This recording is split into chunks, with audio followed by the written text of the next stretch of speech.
কিন্তু কলেজগুলোতে সিসিটিভি লাগানো, ওই ল কলেজে সিসিটিভি লাগানো হচ্ছে। এরপরে তো কলেজের অ্যাডমিশন শুরু হবে, তার নিরাপত্তা কোথায় মেয়েদের? কারো নিরাপত্তা নেই। মমতাকে যতক্ষণ না সরাবেন, কোনো কন্যা, বোন, দিদি, মা, কারোর কোনো সুরক্ষা নেই। কত দৃশ্য দেখবেন আপনি। হাঁসখালি, মমতা ব্যানার্জি বলছে ওটা লাভ অ্যাফেয়ার, প্রেম ছিল। কালিয়াগঞ্জ বলছে মেয়েটা অন্তঃসত্ত্বা ছিল। কত উদাহরণ নেবেন। অভয়ার বাবা মাকে বলছে 10 লাখ তো দেওয়া যেতেই পারে। মুখ বন্ধ কেন? ঢাকা দীঘা থেকে পালিয়েছে, রথের চাকাও গড়ায়নি, নারকেলও ফাটেনি।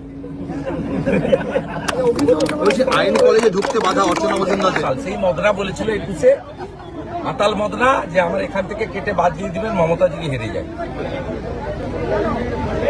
এসব লোকের কথা কেন বলেন? এদের কোনো মূল্য আছে? ভাইপোর কোনো মূল্য আছে? বলেছিল সৌমিত্র খাঁ যদি একটা বুথে যেতে আমি রাজনীতি ছেড়ে দেব, অর্জুন সিং যদি ভোটে জিতে আমি রাজনীতি ছেড়ে দেব। এইখানে কাঁথির কাছে এসেছিল, দু পকেটে প্যান্টে হাত ঢুকিয়ে বলছে তোর বাপকে ডাক।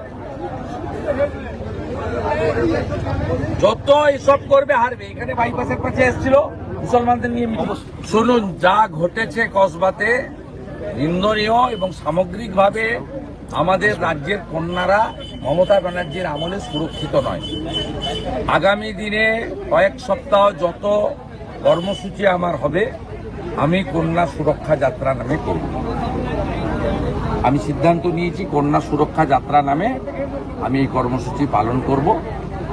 এবং আপনাদেরকে দুটো কথা বলে যাচ্ছি, এখানে সূচি করবো এবং আমার সমস্ত কর্মসূচি আমি কন্যা সুরক্ষা যাত্রা নামে আগামী দিনে করব। কারণ বাংলায় কন্যাদের, বোনেদের, দিদিদের বাঁচানোটা সবচেয়ে বেশি অগ্রাধিকার বলে আমি মনে করি। অবশেষে কালীচরণ